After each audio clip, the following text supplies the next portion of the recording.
going to be talking about the best vehicles that. Now, the reason I'm making this video is because I made a previous video, top 5 vehicles you can get on GTA Online for under $100,000, and those vehicles are good. The best investments that you can make. So we're going to be starting by going onto the Travel and Transport website. We're going to be starting from Benny's Original Motorworks and going down all the way down to South Southern San Andreas. So that's kind of the order I'm going in, but these vehicles have no particular order. So the first two I have to talk about, and there's going to be multiple vehicles. There's no number or anything like that. Have to be the Pfister Comet and the Comet Retro Custom and the Elegy Retro Custom. Now, the reason for those two is because though they are a little bit pricey, the Elegy Retro Custom not only looks so good, but it is a super fast vehicle. I am only ranked, I think I'm like ranked 70. I did max engine upgrades, which aren't much. It's like that. Couldn't do turbo or anything like that, and it is a fast vehicle. Now, I'm not saying it's faster than the Italian GTB or the Progen T20 or anything like that. I'm just saying it's decently fast. Same with the Comet. Those two vehicles are decently fast. They aren't lowriders. They are supercars. So that's why I like them. That's why they are on this list. So next we're going to go ahead and get into the Elitis page. And honestly, there isn't much I could say on this list. Pretty much none of these vehicles are worth anything. The Velium is probably the only vehicle I would say is worth getting. It's under $500,000, which is of course a plus because it's a decently fast vehicle. Other than that, none of these are worth that. The Titan you can find at all airports. The the stunt plane isn't worth much. The Frogger, you can find that anywhere on map. These two you can find anywhere. The Annihilator is probably the only one other than the Velium I'd recommend getting, but that's worth $1.825 million, and it's just not worth it. The Mallard, which is another stunt plane, isn't worth it either, even though it's $250,000. They spawn around. The Luxor, the Cuban, the Vestra, my bad, I just had the wrong things. The Velium is not worth $450,000. The Vestra is the one that's worth the $950,000, because the Velium spawns there, the Vestra doesn't. The Mini-Jet, not worth it. I mean, if your fitness fit 16 people, maybe, but honestly, it's not in my opinion. Then there's the Swift, not worth it at all. The Vestra, not worth it either. This has 0 weapons, okay? It is purely for looks. 0 weapons at all. The Swift Deluxe, that is not worth it. $5 million, you gotta be kidding me. The Luxador Deluxe is worth $10 million, and that is crazy. Okay? All these vehicles are just insane, and there's no reason to buy any of them except for the Vestra. Alright, getting in with the next set of vehicles has to be on Legendary Motorsports. And honestly, you're probably like, okay, what on here could be worth that? Right here, the Grotti X80 Proto. This vehicle is one of the fastest vehicles in the game. It is speedy fast. I love it. Every time I drive it, I'm just like, whoa, that thing is super fast. And I always forget it because I don't have it online. So, of course, that vehicle is one of the fastest vehicles. Now, 2 other vehicles I recommend getting are the Albany Roosevelt and the Roosevelt Valor, because both of those are some, collectible vehicles. If you have a collectible garage, they are vehicles I would definitely get. Vehicles that you don't drive around much and that you only have in your garage. I'd also include the BF Raptor under there and some of Benny's vehicles. But that's pretty much it, alright? Other than that, the only vehicle other than that I'd recommend is the any of the armored vehicles, just one of them though, not multiple, because they are explosion resistant at some point. They are explosion resistant to 1 sticky bomb or 1 RPG, something like that. Now, once they get 2 sticky bombs, they just blow up. So, obviously, they're not perfect, but of course they are nice. Another vehicle is the Coil Brawler. This is a mix between an off-road and an on-road vehicle. It has 4x4 capabilities, and it's got on-road capabilities. Now, what I mean by this is because of its huge lift, you could put on-road tires, because obviously that makes it go slower off-road, and let's say you're doing some vehicle sourcing missions, but your vehicle that you need to source is all the way out in the middle of nowhere. Your supercar isn't going to last that. But if you have one of these which can go decently fast, if you have one of these with some on-road rims, lower hood, with a truck, but have the insane immense speed. Now, you wouldn't be getting too much extra speed as your on-road rims would slow you down, but if you had off-road rims, you would be speeding through that grass and dirt area like it was nothing. So yeah, that's something I definitely recommend. Another vehicle would be the Inverto Conquest Classic, or Conquest Classic. The reason for that is because it is a nice looking vehicle, and I'd recommend putting that with the Roosevelt Valor and just having it in a collectibles garage.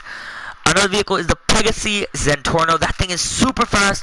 I recommend getting it as a vehicle to keep and drive around a lot, as it is an immensely fast vehicle, as well as the Z-Type as well. That's another immensely fast vehicle in the game, and it is just one of the best in my opinion. So yeah, other than that, also the Bravado Banshee 900R. That's another one, and the Korean Sultan RS as well. Getting into Warstock Cash and Carry, this one right here is obviously going to start a lot of controversy in the comments. Okay, now the reason for this, the reason I say these vehicles have to have some exception is because basically the ramp buggy, maybe it's useful, okay, but in my opinion, it isn't that useful. Now, the only vehicles I'd say are useful out of this situation, out of these cars, are maybe the ramp buggy in select situations, okay? Maybe the Phantom Wedge in select situations. The Technic Aqua, yes, it is probably one of the most useful. It is a 3-seater, which makes it more useful than the Blazer Aqua, as it has the same kind of weapons capabilities, and it can hold more people.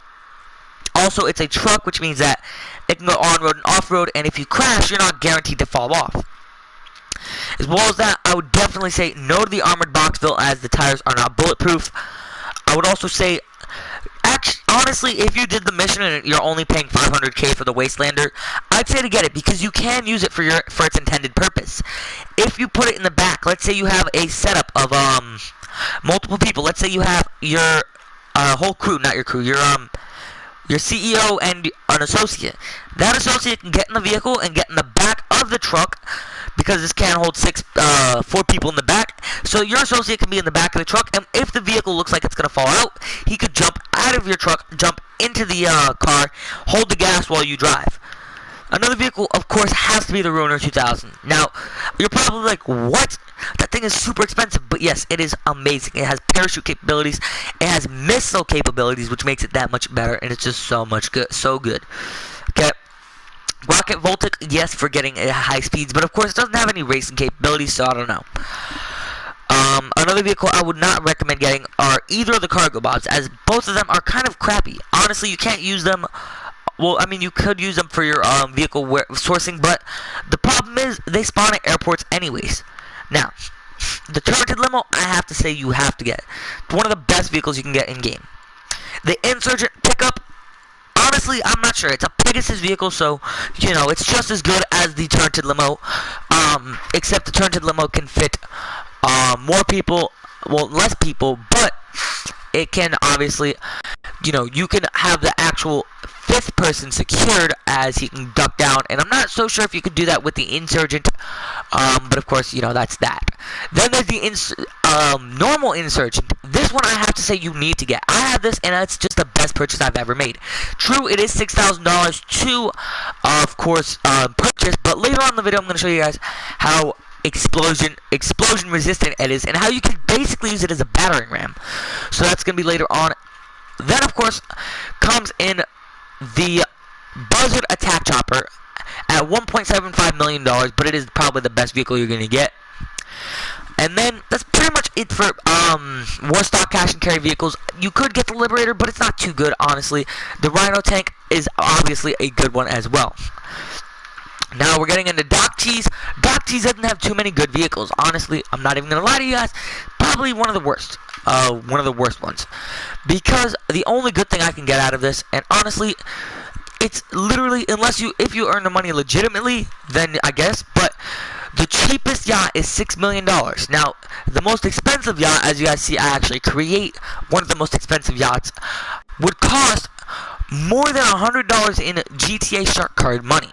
Which, obviously, those of you who don't know, that is a lot. I mean, you could be like, oh, well, you know, it's not that much. But honestly, considering the majority of people who play GTA 5 are younger people, like 18, 19, maybe 20, it is $10 million. Now, it's a lot. Now the cheapest yacht you can get is $6 million with nothing on it.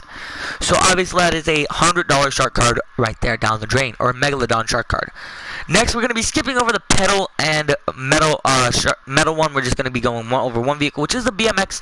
$800. You could steal it, or you could buy the cruiser. But playing GTA 5 in that kind of perspective is just a lot more fun and a little bit different. Then we get into South Southern San Andreas Super Autos. Number one vehicle you have to buy is the Bravado Yoga Classic. Now the reason for this is because of all the cool liveries, and it's a 4-seater. You can use those back doors for their intended purpose.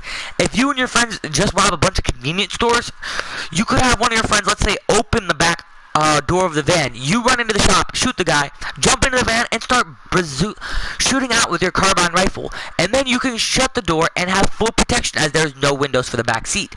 Meaning that you are fully protected when that door is shut, and you will definitely regenerate health. Because you are not only covered by the seat in front of you, but you are covered by the door behind you, and the door in front of you, as well as the door on the side.